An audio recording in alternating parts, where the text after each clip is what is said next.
Chaque époque finit par croire qu'elle a enfin créé une machine infaillible. Et aujourd'hui, cette machine a un nom, l'intelligence artificielle. Mais avant de croire qu'un algorithme ne peut pas se tromper, il faudrait peut-être se souvenir de la première fois où on a pensé la même chose. Imaginez une salle d'hôpital où on vient se faire poser un plâtre, ou encore vient se faire examiner. Ah non, pas celle-là. Je vous parle d'une salle où on ne plaisante pas, où l'air est sec et y règne une odeur de plastique et de métal chaud. Vous entendez un bruit de ventilation constant, comme un souffle. Les murs sont plombés et les protocoles de sécurité sont nombreux et stricts. Le fruit d'années d'études, de décennies de recherche médicale. Et au milieu de tout ce joli espace trône la machine. Une machine qui promet quelque chose d'extraordinaire. Quelque chose qui, franchement, ressemble à un miracle moderne. Elle est capable de tuer des cellules cancéreuses, sans tuer le patient. Mais ça a toujours existé, non ? Attendez, laissez-moi finir parce que c'est quand même dingue. On parle d'un truc qui peut viser une zone à l'intérieur du corps, la chauffer par rayonnement, détruire le mauvais, tout en épargnant le reste, et ceci avec peu de manipulation. C'est ce qu'on avait promis à ces patients qui se sont allongés sur cette table froide. On leur avait dit que c'était sûr, que c'était l'avenir. Sauf que, parfois, quand le faisceau s'allumait, ce n'était pas seulement la tumeur qui était visée, c'était tout le corps. Imaginez, vous êtes là, immobile, vous faites confiance à la science. Et d'un coup, votre corps reçoit une dose de rayonnement largement supérieure à ce qu'il en faut. Mais je vais y revenir. Parce que le plus flippant dans cette histoire, ce n'est pas un boulon qui lâche. Ce n'est pas une pièce cassée. Ce n'est pas une fissure dans le blindage. Non, la cause se trouvait dans quelques lignes de code. Et ça, vous allez voir, c'est le genre de détail qui change votre regard sur toutes les machines intelligentes. Mais déjà, comment nous en sommes arrivés là ? Petit voyage, direction les années 70-80, la disco et les premiers ordinateurs qui commencent à entrer dans le monde médical. À l'époque, les radiothérapeutes ont un problème. Enfin, problème, c'est relatif. Ils ont déjà des machines incroyables, capables de délivrer des doses ultra précises, c'est de la pointe et ça sauve des vies. Ces machines sont lourdes, vraiment lourdes. Elles sont lentes et surtout, elles sont mécaniques. Concrètement, ça veut dire que si vous voulez changer le type de faisceau, passer d'électrons à des rayons X, ou ajuster la dose, ou modifier la profondeur, vous devez tourner un plateau, insérer une cible métallique, vérifier que des verrous sont bien enclenchés. C'est comme si vous deviez ouvrir le capot de votre voiture et régler quelque chose à la main chaque fois que vous voulez changer de vitesse. Ça marche, mais ce n'est pas intelligent. Et là, forcément, quelqu'un a eu une idée. Une de ces idées qui, sur le papier, semble absolument géniale. Et si on confiait tout ça à un ordinateur ? Vous voyez le délire ? Plus besoin de manivelle, plus besoin de vérifier manuellement chaque position. L'ordinateur calcule, ajuste, contrôle, c'est l'avenir de la radiothérapie. Au Canada, une entreprise publique appelée AECL, Atomic Energy of Canada Limited, se dit « Ok, on tente ». Mais AECL, ils sont déjà dans le game, hein. Ils ont déjà développé 2 machines qui tournent, le Terac 6 et le Terac 20. Ces machines-là, elles sont, elles sont massives, bruyantes, blindées de sécurité matérielle de partout. Des verrous mécaniques, des capteurs, bref, c'est du solide. Et ça marche. Alors AECL décide 3e génération, plus compacte, plus moderne, plus puissante et surtout pilotée par logiciel. Ce sera le Terac 25. Et là, c'est le début d'un truc qui va très mal tourner. Bon, parlons un peu technique, mais promis, je ne vais pas vous perdre. Le Terac 25, c'est un accélérateur linéaire de radiothérapie. En gros, il envoie des rayonnements précis pour détruire des cellules cancéreuses. Il a 2 grandes configurations. Premièrement, un faisceau d'électrons directs pour des tumeurs proches de la surface. Deuxièmement, des rayons X de haute énergie pour des tumeurs plus profondes. Pour passer d'un mode à l'autre, il y a un plateau tournant à l'intérieur. Quelque chose tourne et met le bon élément au bon endroit. Une cible métallique épaisse pour transformer les électrons en rayons X, ou au contraire, presque rien pour laisser passer les électrons directement. Jusque-là, ça va. Le point crucial, c'est la sécurité. Sur le Terac 6 et le Terac 20, la sécurité, c'est du matériel. Des verrous mécaniques, des capteurs, des interverrouillages. Un truc tangible, simple, brutal. Mais sur le Terac 25, quelque chose change. AECL réutilise une partie du logiciel des anciennes machines. Et en même temps, il retire plusieurs protections matérielles jugées redondantes. Pourquoi garder des verrous physiques si le logiciel vérifie déjà? Ça coûte cher, ça alourdit la machine, ça complique.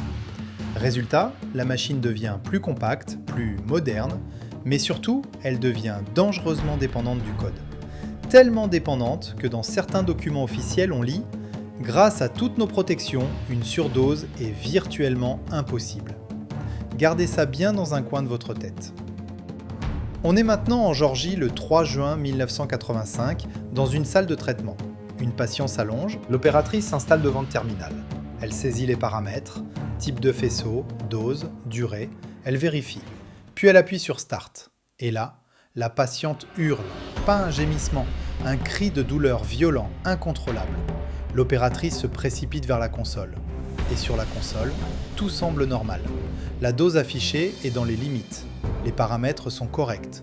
Aucun message d'erreur clair qui indiquerait une situation critique.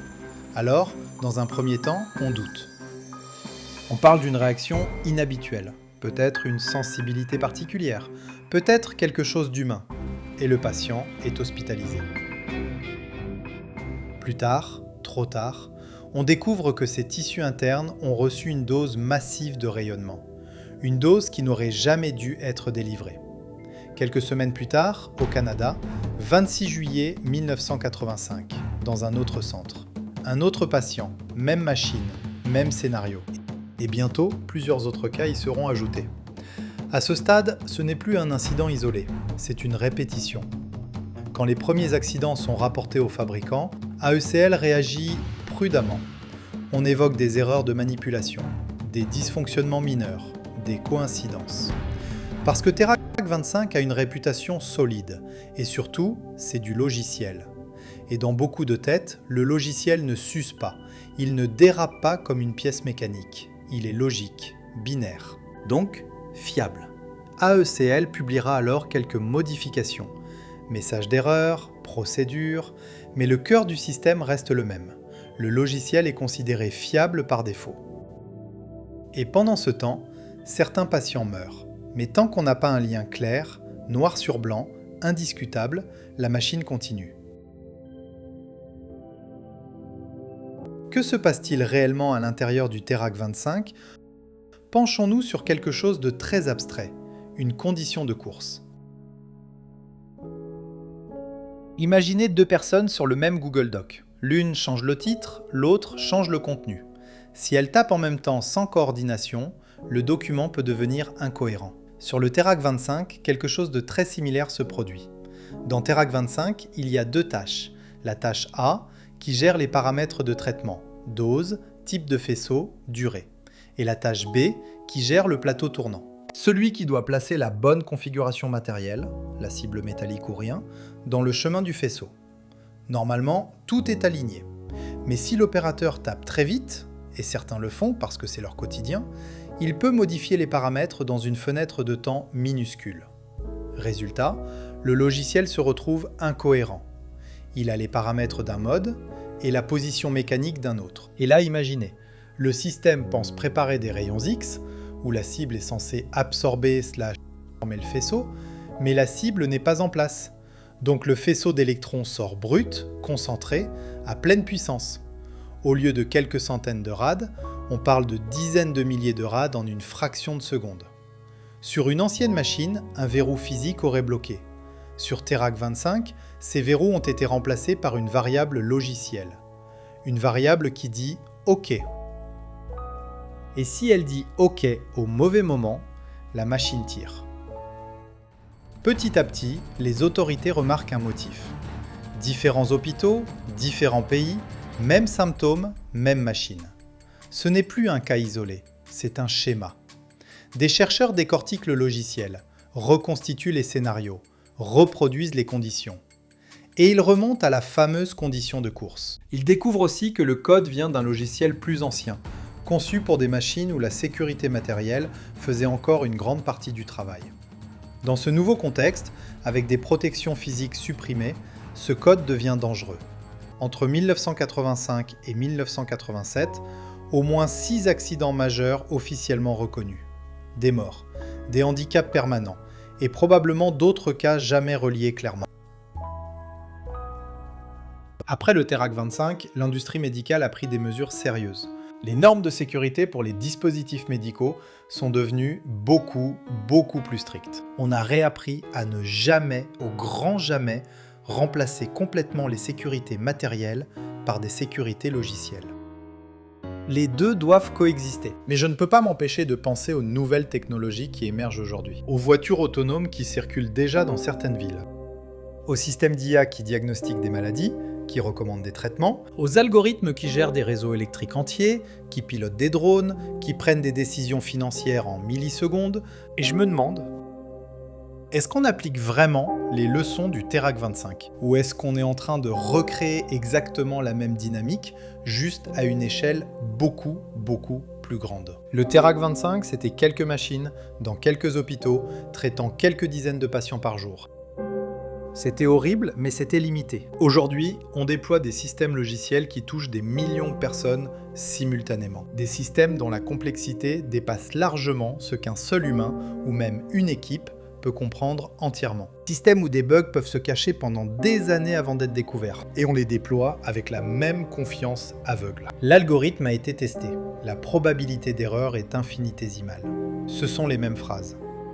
Exactement les mêmes. J'aimerais qu'on arrête, juste une seconde, de se demander « Est-ce qu'on comprend vraiment toutes les implications ? Qu'est-ce qui se passe dans le pire scénario possible ?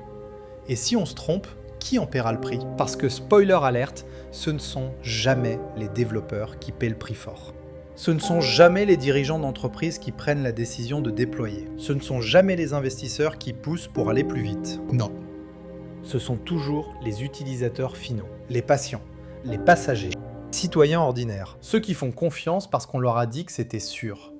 Cette histoire du TERAC 25, c'est l'histoire de ce qui arrive quand on oublie que derrière chaque ligne de code, il y a potentiellement un corps humain. Un corps qui peut souffrir. Un corps qui peut mourir. Et que ce corps ne se soucie pas de savoir si le bug était statistiquement improbable. Je pourrais vous parler des procès, des indemnisations dérisoires, des carrières brisées. Je pourrais vous raconter l'histoire de chaque victime individuellement. Mais je pense que vous avez compris l'essentiel. Le TERAC 25, ce n'est pas juste une histoire de technologie défaillante. C'est une histoire sur l'hubris humain, sur notre tendance à croire qu'on maîtrise ce qu'on a créé. Alors souvenez-vous d'une chose, le moment le plus dangereux n'est pas quand une machine se trompe, mais quand vous ne remettez plus rien en question.